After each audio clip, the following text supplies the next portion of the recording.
Šiandien laidoje Auksarankiai. Kamilė, čia tau iš policijos skambina. Tu nesijaudink tik tais. Tavo mama papuolė į nelaimę ir dabar prašo tavęs, kad paimtum raktą nuo seifo. Ir prašė, kad tu paėmus raktus atrakintum ir paimtum pinigus, kurios yra. Kad mamą galėtume išgelbėti iš nelaimės.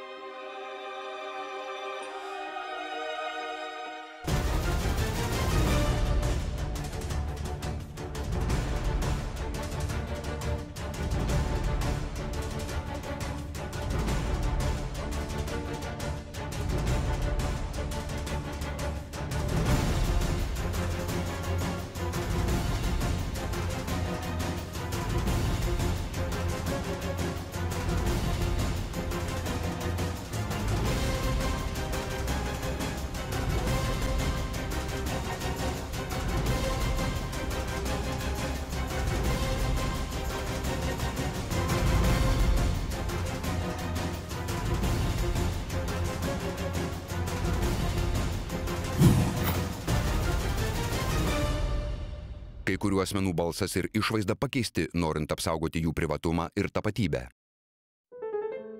Šiandien laidoje Auksarankiai. Telefoniniai sukčiai ir jų darbelių schemos.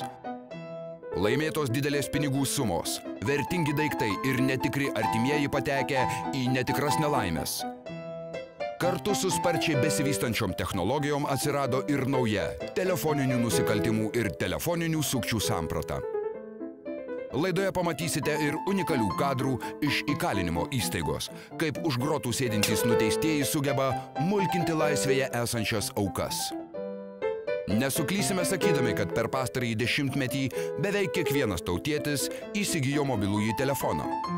Tapo įprasta, kad dieną ar naktį reikiamą žmogų galima pasiekti mobiliuoju telefonu. Nekartą girdėjote istorijas, kai naktį paskambinus nepažįstamajam, žmogus užkluptas netikėtos žinios apie į nelaimę patekusį artimąjį, nepažįstamajam pasiuntiniui atiduoda savo gyvenimo santaupas. Šiandien pamėginsime išvynioti šių painių istorijų siūlų kamuolį. Jų pagrindinis metodas yra arba būdas ir paskaičiavimas ir pagrindinė priemonė yra netikėtumas. Netikėtumas pagaunant arba užčiumpant žmogų labai nepatogiu laiku. Dažniausiai jie žino šitą psichologinį mechanizmą, kad žmogus vakare yra mieguistas, o, pavyzdžiui, gilus miegas yra maždaug nuo 3 iki pusės 4 valandos ryto. Tai dažniausiai skambina 3, pusę 4 arba apskritai naktį. Nusikaltėliai puikiai išmano savo amatą. Jie retai veikia aklai. Skambina tam tikrų laiku. Kai žmogus sunkiai orientuojasi laike ir erdvėje, tai yra anksti ryte ar vėlyvą naktį. Patiklius vaikus ar senyvo amžiaus žmonės bando prigauti ir dienos metu. Klausykite, Kazimieras. Aš jums dabar taip paaiškinsiu. Aš esu tardytojas. Jūsų sūnus yra sulaikytas. Jūs susirašykite dabar numerį. Palaukit, 7, 9... Ne, jūs rašykite, aš jums padiktuosiu. 1, 8. Kazimiera. Aha. Jūs susirašykite numerį, aš jums padiktuosiu. Nu. Jums reikia paskambinti. Taip. Ričardas prašė, kad jūs paskambintumėte. Susirašykite numerį. Aha, nu taip pasakykite, aš rašysiu. 86. 8. Taip dar. 6. Užrašėt? Užrašiau 8. 86. Užrašėt? Kaip? 86 užrašėt? Jį? Ne. 86. Iki? Aš nesuprantu, kaip čia yra. Rašykite numerį iš naujo. Nu. 8. 8. 6. Iki? Ne iki, o 6.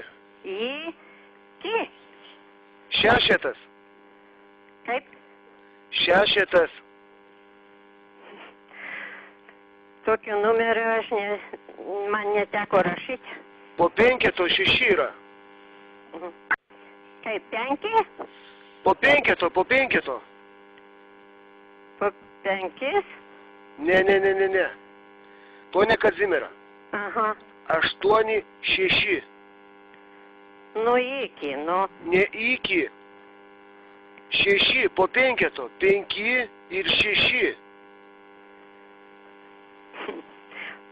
Po 5, numerius 5. Po 5 koks eina skaičius? Nu, Kazimiera, po 5 koks skaičius yra?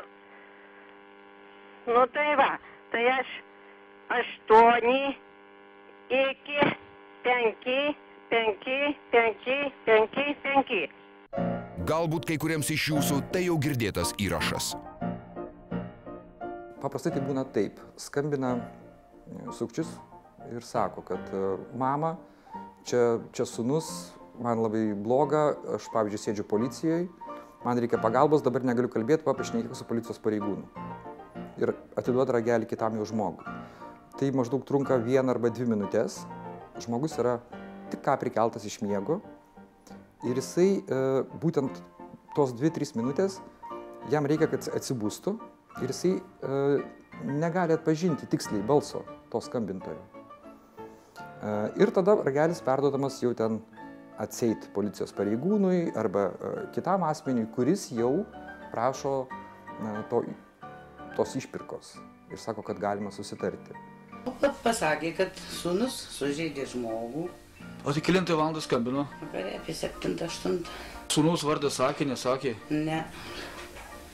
Ir kad reikia pinigėlių to žmogaus tėvams, kad nekeltų pretenzijų ir nekviestų policijos. O kiek pinigų prašė? 6 000. Tik 6. Na, jau tai kokio amžiaus žmogus kalbėjo? Maždaug jaunas? Jaunas vyrukas. Tai paskui paskambinau sūnum ir pasakiau. Nu, sūnus sako, tarkis, mama, mokėk. Nu, pradėjau tarkis, išsikvietė. Atėjo sūnus, išsikvietė policiją. Palaukė, kol atveš. Atvažiuos pasiimti pinigėlių čia. Prie telefono laikė mane daugiau pusę valandos, kad nenueičiau, nepaskambinčiau, nepasakyčiau niekam. Tai šnekėjau vis paprastų telefonų. Ir sūnus čia sėdėjo, laukė ir... O tai kurie buvo laukiais reikiavę? Ne, vienas verandoj pas mane, kitas prie Juliaus parduotuvės, o kitas policininkas Artūras Vinauskas, tai ten einant į Dukštos Algį. Sėdėjo. O tai po kiek laiko atvažiavo? Nu, po 40 minučių kažkur. Vienas, dviese? Su taksi, vienas taksistas ir vienas vaikinukas. Ir kai atnešiau pinigus čia prie vartelių, aš tų pinigų kaip ir neturiu. Šneku, o mano pasala nieko neteina. Baisai jau? Ir galvoju, ko čia baigsis. Netrukus laidoje Auksarankiai. Tęsime šią temą.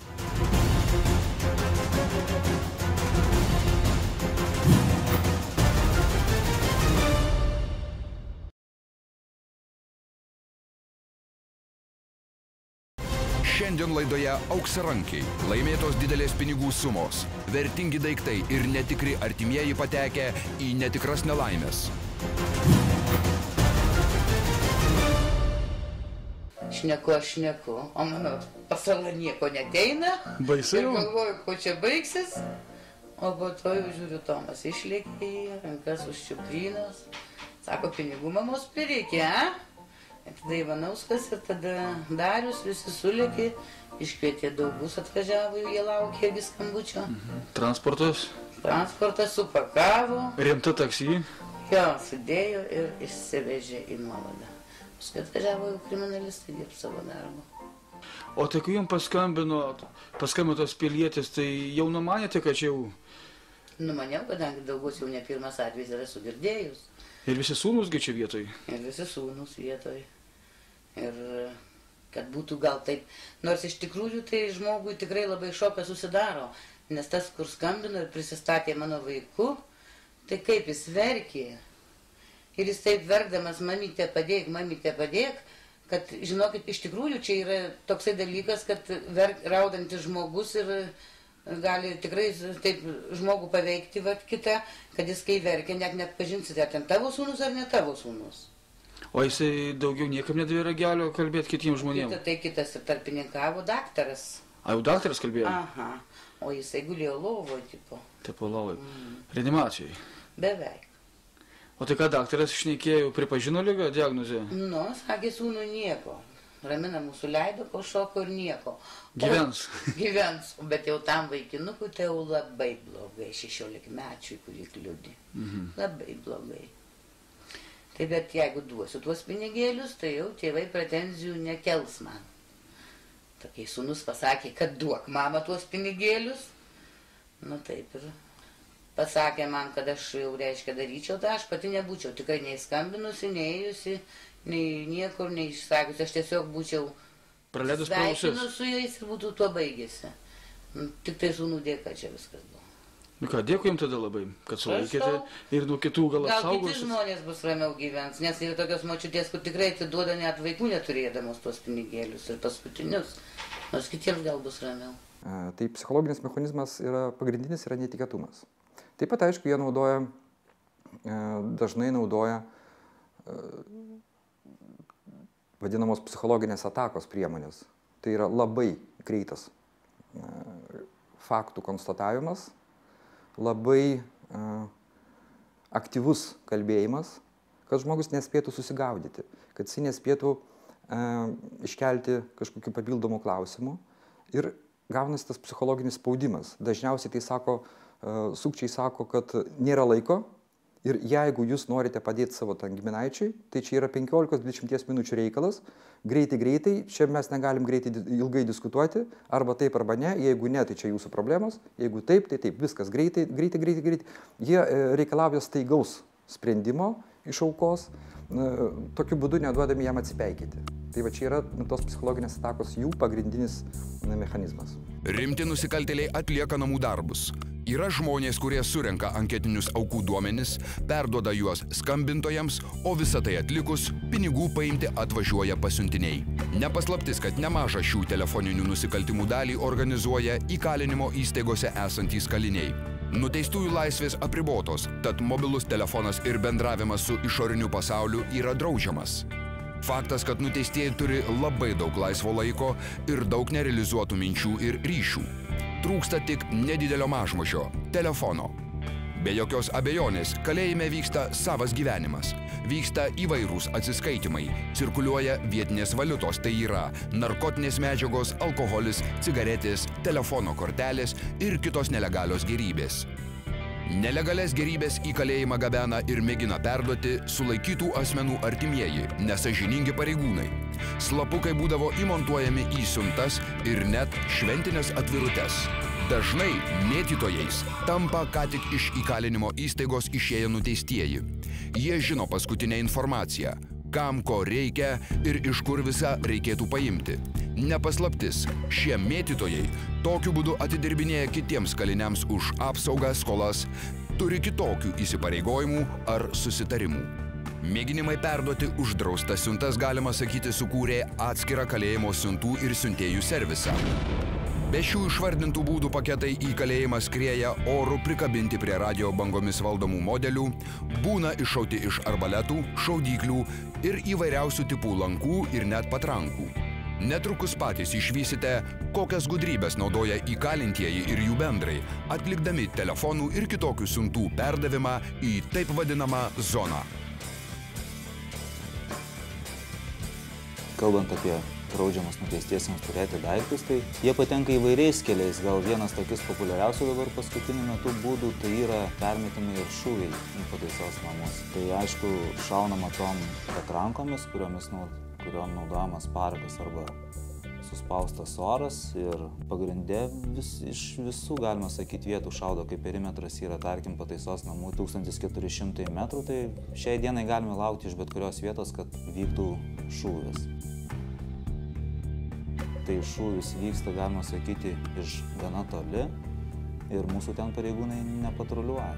Tai dauguma dalykų patenka draudžiamų daiktų, kurie naudojami, tarkim, sukčiamams naudoti, net tai mobilieji telefonai. Tai būtent šaunami tomis patrankomis. Patrankos – specialus šaunamasis įtaisas, kurio pagalba krovinys patenka į zoną. Pirmosios patrankos pastebėtos maždaug prieš 5 metus. O pastaruosius 2 metus tai tapo vienu iš pagrindinių siuntų paleidimo įtaisų. Nuteistųjų bendrai daug eksperimentuoja, kalibruodami įtaisą. Kai kurios patrankos, kaip ir rimti ginklai su dideliu taiklumu, gali šauti nemažą, išties nemažą atstumą. 300–400 metrų yra darbinis šio įtaiso atstumas ir paleistas sviedinys su kroviniu skrenda per medžių šakas 3–4 aukštų pastatą į sutartą įkalinimo įstaigos zoną. Faktas, kad bendrai atlieka daug sudėtingų skaičiavimų ir praktinius šaudymo bandymus. Tai yra atvira erdvė, konkretus patrankos pasvirimo kampas ir tam tikro svorio sviedinys. Po eilės šūvių atestuotas zonos artileristas gali tiksliai pataikyti į reikiamą zoną. Beje, apie pačias patrankas. Šios būna 2 tipų – suspausto oro ir parakinės. Suspausto oro patrankas konstruoja iš dujų balionų, didelio kalibro santechninės sklendės ir plastikinio kanalizacijos vamzdžio. Tai lengvas įtaisas, kurį nesunku paslėpti automobilyje. Parakinės patrankos sudėtingesnės. Galima sakyti, tai prieš 1000 metų kiniečių išrasto įtaiso anūkas. Į metalinį vamzdį prikemšama parako, vėliau kamštis ir siuntinys, o šūvio paleidimas įvyksta uždegus knatą. Parako patrankos šauna toli ir tiksliai. Tai reikia žinoti kampą, kuriuo reikia nukreipti vamzdį. Žinome, kad zonos šauliai renkasi konkrečias šūvio atlikimo aikšteles.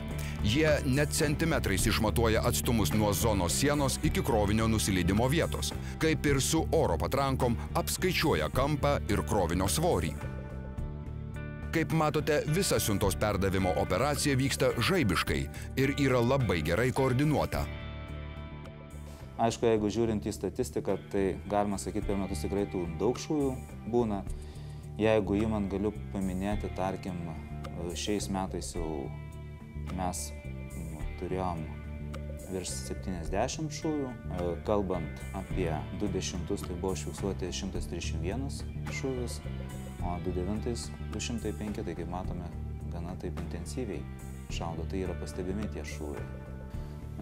Paminėsiu, už 2010 metus tai buvo 390 telefonų išimta. Analogiškai ir šie metai vejasi tuos pačius metus. Jūsų dėmesiui nedidelė ekskursija po kalėjime rastų daiktų saugyklą. Mobilieji telefonai, kortelės, šaudymo įranga, lankai, arbaletai, įvairūs daiktai su slaptavietėm. Grįžkime prie telefoninių sukčiavimų. Telefoniniai sukčiai skambina ne vienam žmogui. Skambina žmogui, pavyzdžiui, jis neturi sūnaus arba ten, atitinkamo giminaičio. Tiesiog sako, aš neturiu sūnaus. Žmogus skambinantis atsiprašo ir sako, atsiprašau, ne čia pataikiau. Tada skambina kitam, trečiam, 10 ir 53, kuris tikrai turi tą sūnų ir turi tą giminaitį ir tada pataikoma yra. Antras aspektas yra tas, kad informacija, jisai gali rinkti informaciją kelias dienas, savaitės, mėnesius. Jisai gali netgi įeiti į kontaktą prieš kelias savaitės, pavyzdžiui, susirašyti Facebook'u arba tiesiog paskambinti tam žmogui, pakalbėti, pristatyti kokiu nors ten vadybininku arba socialiniu darbuotoju. Pakalbėti apie ten pensiją, pavyzdžiui, kažką tokio ir išgauti informacijos prieš kelias savaitės. Sužinoti, kur gyvena ten giminės, ar yra vaikų, kokie tie vardai vaikų, atradus daug tokių pretekstų. Va, tai yra pasiruošti šitai atakai ir tada po kokio mėnesio, pavyzdžiui, jau tas žmogus bus pamiršęs tą pokalbį, sakykime, su socialiniu darbuotoju arba su pensinio fondo atstovu atseit. Jau bus pamiršęs, tuo tarpu sukčius tikrai to nepamirš, jisai viską užfiksuos, palauks ir tada paskambins ir jau disponuodamas tą gautą informaciją, jisai tiksliu taikiniu pataikys į to žmogaus giminaičio vardą ir visą kitą prisistatys, aš tavo anūkas Petras ir taip toliau. Ir tada faktiškai jau neišvengiam, kad auka bus patekusi į pinkles. Kaip minėjome laidos pradžioje, nusikaltėliai puikiai išmano savo amatą ir dažniausiai naudoja kelias neblogai veikiančias nusikaltimo schemas. Maždaug 1 iš 60 skambučių pavirsta pinigais. Artimieji avarijoje.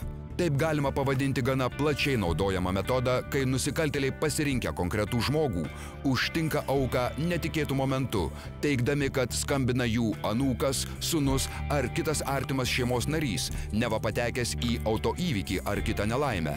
Netrukus ragelis perduodamas pareigūnui kabutėse, kuris pasakoja apie didelės problemas, kurias galima užglaistyti, sumokėjus nemenką pinigų sumą. Sulaukus tokio skambučio reikėtų nedelsiant paskambinti artimajam, kuris pateko atseit į nelaimę. Dažniausiai jis ramiai miega ir net neįtaria, kad apsimetėliai terorizuoja jo artimuosius. Sulaukus tokio skambučio patariame nedelsiant skambinti į policiją bendruoju pagalbos telefonu 112. Operatorius tuoj pat instruktuos, kokių veiksmų jums reikėtų imtis. Jei negalite to padaryti, tiesiog kreipkitės į kaimyną. Tikėtina, kad jis jums tikrai padės susiorientuoti situacijoje. Netrukus laidoje Auksrankiai. Tęsime šią temą.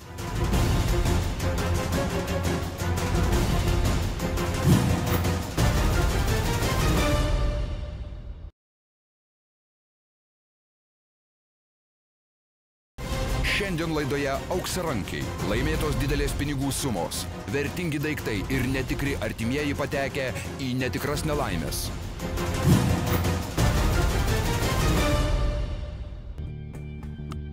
Dažnai aukomis tampa senjorai ir vyresnio amžiaus žmonės.